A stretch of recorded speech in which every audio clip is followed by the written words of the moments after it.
તાજેતરની વૈશ્વિક પરિસ્થિતિ અને કેન્દ્ર સરકારના બદલાતા નિયમોના કારણે સોલાર ઉર્જા ક્ષેત્રમાં ભાવ વધારાનો નવો ઝાટકો લાગ્યો છે.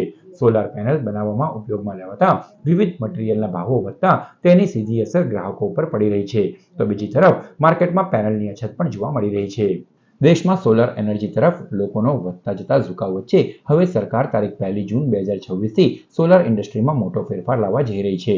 જો તમે પણ ઘરે સોલાર પેનલ લગાવવાનું પ્લાનિંગ કરી રહ્યા છો તો આ સમાચાર તમારા માટે ખૂબ જ મહત્વના છે, કારણ કે નવા નિયમો બાદ સોલાર સિસ્ટમ લગાવવાનો ખર્ચ વધી શકે છે. જો કે રાહતની વાત એ છે કે સરકારની પીએમ સૂર્ય ઘર મફત વીજળી યોજના હેઠળ મળતી સબસિડી હાલ બંધ થવાની નથી. સરકારે હવે સોલર પેનલ અને તેમાં વપરાતા સોલર સેલ્સ માટે નવા કડક ધોરણો લાગુ કરવાનો નિર્ણય કર્યો છે.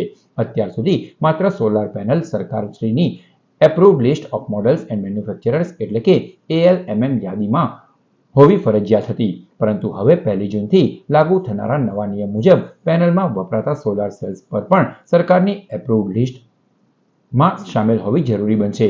સરકારનો દાવો છે કે આ પગલાંનો મુખ્ય હેતુ હલકી ગુણવત્તાવાળા વિદેશી સાધનોની આયાત રોકવાનો અને ભારતીય સોલાર ઇન્ડસ્ટ્રીને મજબૂત બનાવવાનો છે, પરંતુ આ નિર્ણયની સીધી અસર સામાન્ય ગ્રાહકોના ખિસ્સા પર પડશે. આ અંગે દક્ષિણ ગુજરાત સોલર એસોસિએશનના ફાઉન્ડર રાકેશ ભટ્ટે જણાવ્યું હતું કે નવા નિયમો લાગુ થયા બાદ સોલાર સિસ્ટમના ભાવમાં વધારો લગભગ નક્કી છે, કારણ કે હવે ડોમેસ્ટિક એટલે કે ભારતીય સોલાર સેલ્સનો ઉપયોગ ફરજિયાત બનશે, જેમાં 1 કિલોવોટ સોલાર સિસ્ટમ પર અંદાજે ₹3000 વધુ ખર્ચ, 2 કિલોવોટ સિસ્ટમ પર આશરે 6000નો વધારો અને 3 કિલોવોટ સિસ્ટમ પર લગભગ 9000નો વધુ ખર્ચ થશે. જો બજારમાં એપ્રુવ્ડ સોલાર સેલ્સની અછત સર્જાશે તો ભાવમાં હજુ પણ વધારો થઈ શકે છે.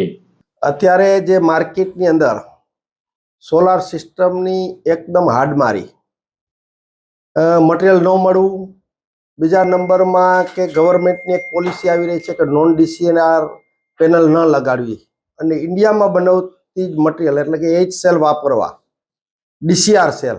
હવે DCR સેલ અત્યારે કોઈ કંપની આપણને સપ્લાય કરી નથી રહી, એટલે કસ્ટમરને આપણે શું આપવું, કઈ રીતે આપવું એ જવાબો આપવા પણ મુશ્કેલ થઈ રહ્યા છે. એની સામે બીજું કે સારી મોટી કંપનીઓ આજે અદાણી છે, વારી છે, એ કંપની અત્યારે હજી અમને કમિટમેન્ટ પણ નથી આપતી કે અમે ક્યારે મટીરિયલ આપીશું. એટલે કે માર્કેટમાં બહુ ખોટો એક મેસેજ જઈ રહ્યા છે કે આ સોલારનું કામ આગળ કયા ભાવે કરવું, કઈ રીતે કરવું, શું કરીશું, કેમ કરીશું, આ અનેક કારણો ઊભા થયા છે અને આજે સપ્લાયરો બધા જ અટવાઈ રહ્યા છે. સોલાર માટેના કપરા ચઢાણો છે. સોલારના બિઝનેસની અંદર હાલની વૈશ્વિક પરિસ્થિતિ તેમજ ગવર્મેન્ટની પોલિસી નોન DCR અને DCR આ બંનેને લીધે કસ્ટમર તેમજ EPC જે કામ કરી રહ્યા છે કોન્ટ્રાક્ટો, એ બંને ઉપર એક જાતનું બર્ડન છે. ઘણી વખત અમે અત્યારે જે વૈશ્વિક પરિસ્થિતિ છે એની હિસાબે મેટલના કોઈ પણ કોપર હોય, GI હોય અથવા અમારા પેનલ હોય, એમાં દરેકમાં ભાવ વધારો થયો છે. એમાં 20 થી 30% ભાવ વધારો છે અને એનું સીધું બર્ડન અમારી EPC કંપનીઓ બેર કરે અને એનું ડાયવર્ટિફિકેશન છેલ્લે કસ્ટમરો પર જ જતું હોય છે. એને કારણે પ્રોજેક્ટો લેટ થઈ રહ્યા છે, પ્રોજેક્ટોમાં પ્રાઇસ વધી રહી છે અને જે પર કિલોવોટના પ્રાઇસ હતા એમાં અત્યારે પર કિલોવોટ લગભગ 10 થી 12000 રૂપિયા પ્રાઇસ થઈ જાય એવી પરિસ્થિતિ સર્જાઈ રહી છે. બીજી વસ્તુ કે અત્યારે નોન DCR પેનલ જે ઇન્ડિયન મેક નથી એવી પેનલો જે અમે પહેલા એક્સટેન્શનમાં અથવા તો સોલારના બીજા કામોમાં વાપરી શકતા હતા, એ ગવર્મેન્ટ પોલિસીના આધીન હવે 31 મે પછી એમાં કમ્પલસરી DCR પેનલ વાપરવી પડે એ પરિસ્થિતિ છે અને એની અંદર DCR પેનલ અને નોન DCR પેનલની અંદર 8 થી 10 રૂપિયાનો પ્રાઇસ ડિફરન્સ છે, જે અત્યારે કોઈ પણ હિસાબે કસ્ટમર અથવા EPC માટે ઘણી જ ચેલેન્જિંગ વસ્તુ છે.